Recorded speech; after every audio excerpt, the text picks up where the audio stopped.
every line. All our hands align. When your hands are mine, it's like I'm holding again. Kepada Ibu Guru beri salam. Selamat pagi, Ibu Guru. Oke, pagi anak-anak. Salam sejahtera untuk kita semua. Kita berdoa. Silakan, Marta pimpin doa dulu. Teman-teman, sebelum kita memulai pelajaran, marilah kita berdoa menurut agama dan kepercayaan kita masing-masing. Saya pimpin dengan doa bersama Kristen yang lain menyesuaikan. Berdoa mulai. Kami haleluya. Oke, terima kasih Marta. Kali ini ada yang tidak hadir? Semua hadir. Semua hadir. Oke. Bagaimana kabarnya anak-anak hari ini semua? Baik, Bu. Alhamdulillah, luar biasa ya semua. Kemarin kita sudah belajar mengenai pemisahan campuran. Lihat gambarnya kan? Iya. Iya, lihat dulu. Apa yang dilakukan oleh gambar? Dasar kopi. Oke. Nah, apa yang kita lihat pada gambar ini berkaitan dengan pembelajaran yang akan kita lakukan. Lalu kita belajar mengenai pemisahan campuran homogen dan heterogen. Ya. Siapa yang masih ingat apa itu heterogen? Campuran heterogen. Silakan Imelda.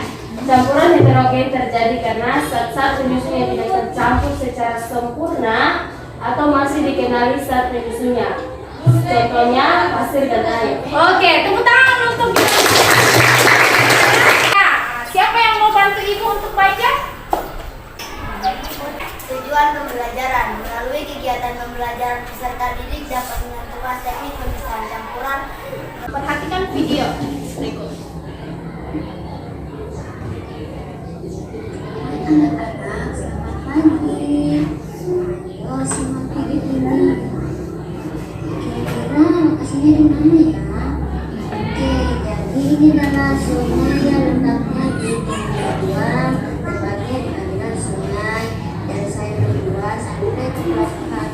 Nah, lihat gambar air minum yang dikonsumsi warga Ampera. Lihat di papan nama-nama kelompoknya. Kelompok 1. Oke, ibu sudah bagi kelompoknya secara heterogen ya. Jadi ini satu kelompok ibu panggil mewakili ini, naik ke sini dulu. Kelompok 1. Ke sini.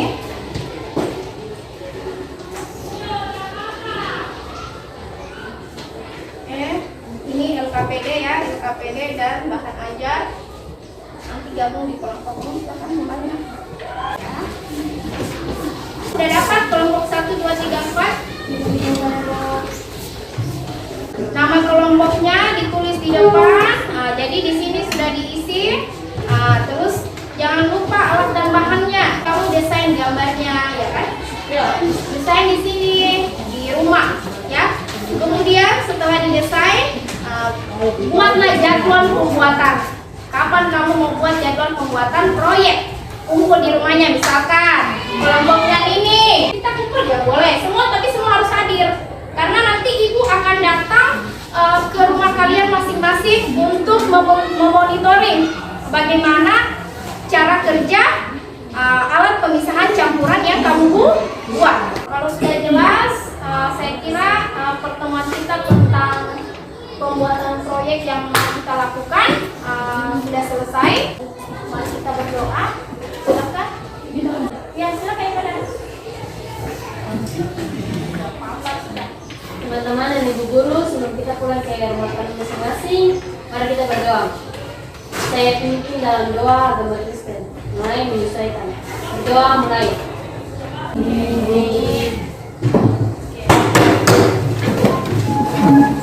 Kepada Ibu Guru beri salam. Terima kasih, Ibu Guru. Kemarin Ibu sudah datang ke rumah kalian masing-masing, sudah melihat proses pembuatan proyeknya di rumah. Ibu sudah monitoring kelompok 1 dan kelompok 2, 3, dan Wah, itu sudah datang ke kelompok kalian masing-masing. Sekarang kita mau lihat ya hasil dari monitoring, hasil dari kerja kelompok kalian di rumah masing-masing ya. Silahkan perhatikan di depan, lihat cara kerja setiap kelompok. Ya, itulah tadi beberapa hasil dari kerja kalian, kerja proyek kalian di rumah yang sudah Ibu pantau. Saatnya untuk sekarang kamu menguji ya. Mengambil contoh alat dari kelompok 2. Ini air kotor ya, air kotor yang telah kita ambil, kamu tuang ke atas alat filtrasi yang sudah kamu buat, yang sudah tersusun rapi nih, dituang. Kemudian sambil dituang, teman yang lain siapkan HP, stopwatch-nya dinyalakan ya. Pada saat sementara dituang dari awal, yang lain langsung mulai stopwatch menghitung. Jadi kita mau menghitung berapa lama waktu yang dibutuhkan air untuk menetes sampai penuh ini wadah, satu botol ini. Oke, ini saringan keberapa? Dua. Oke. Bagaimana hasil yang pertama?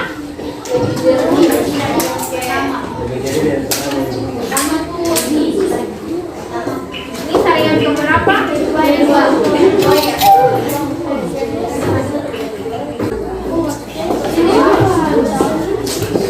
Sudah?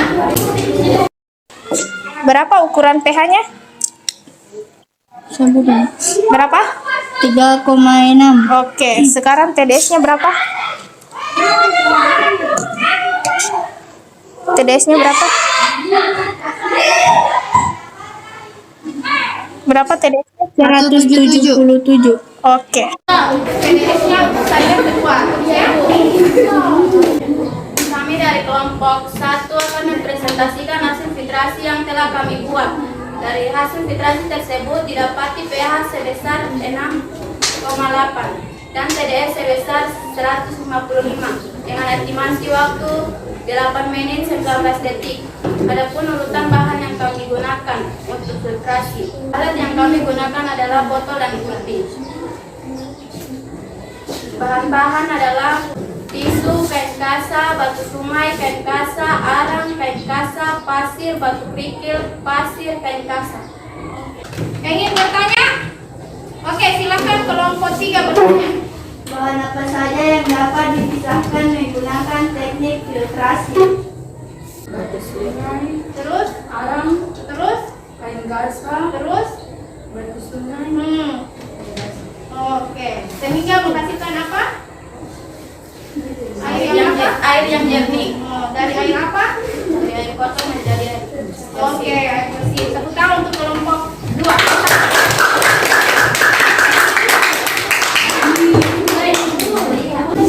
Terima kasih untuk setiap kelompok sudah mempresentasikan semua hasil percobaan yang telah dilakukan. Perhatikan. Jadi, berapa sih angka TDS yang layak untuk diminum? Nanti disebutkan angka 50 sampai 150 ppm adalah TDS yang sangat cocok dan dapat diterima untuk dikonsumsi.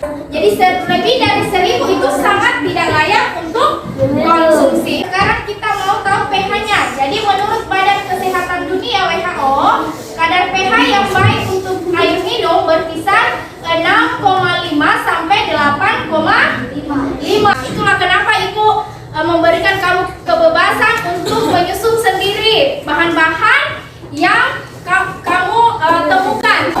Ambil bahan sendiri dan susun. Sehingga karena tidak sama susunannya dibuat masing-masing di rumah, sehingga menghasilkan pH dan TDS yang berbeda. Bahkan waktu untuk menetesnya pun berbeda.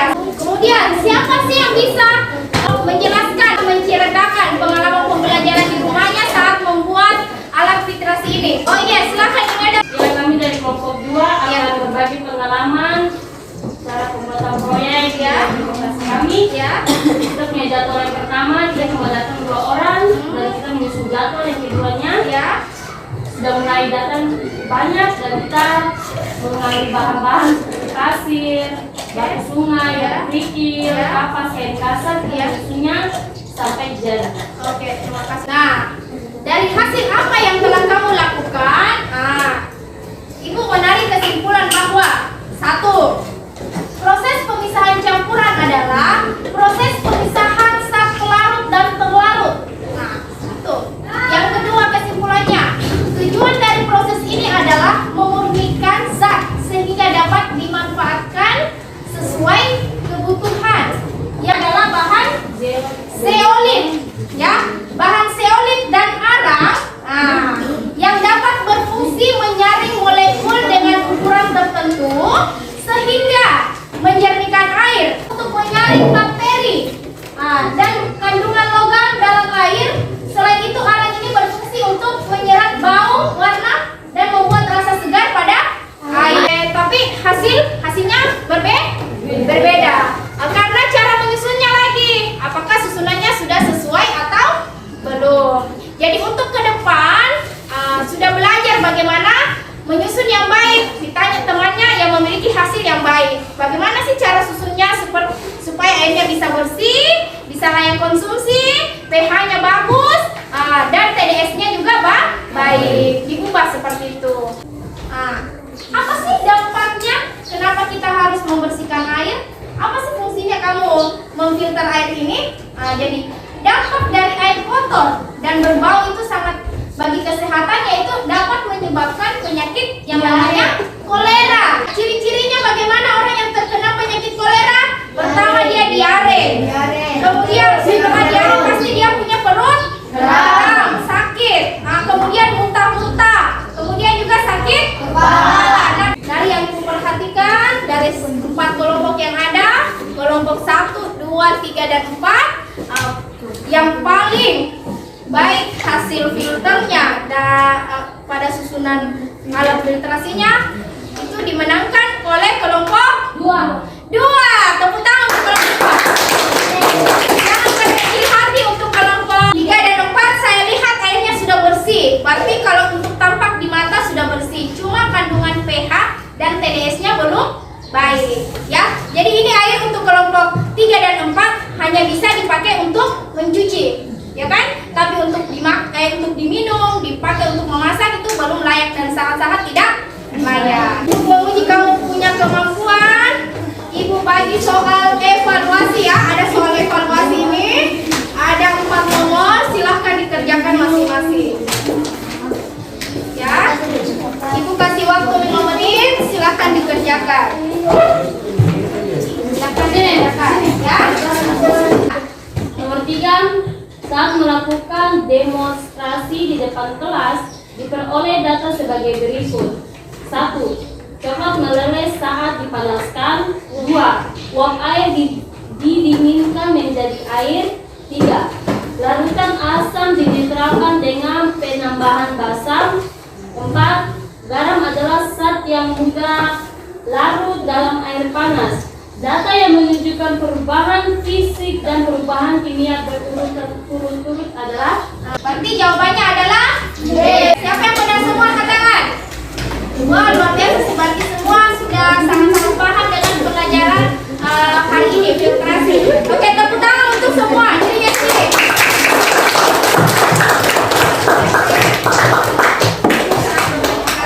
Jadi untuk pembelajaran selanjutnya, kita akan belajar mengenai pemisahan campuran secara sublimasi. Sebelum pulang, kita berdoa, ya. Silakan, masa pimpin doa di depan dulu.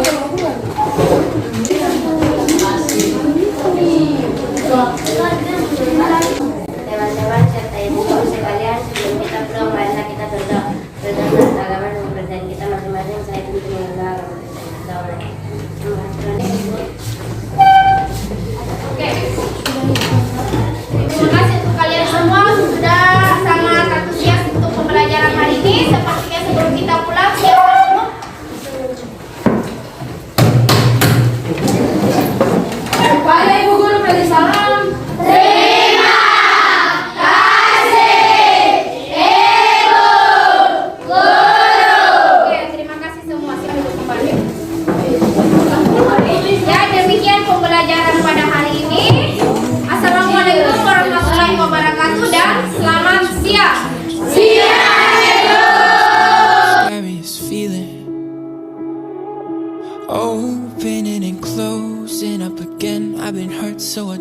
trust. Now here we are staring at the ceiling. I've said those words before, but it wasn't love.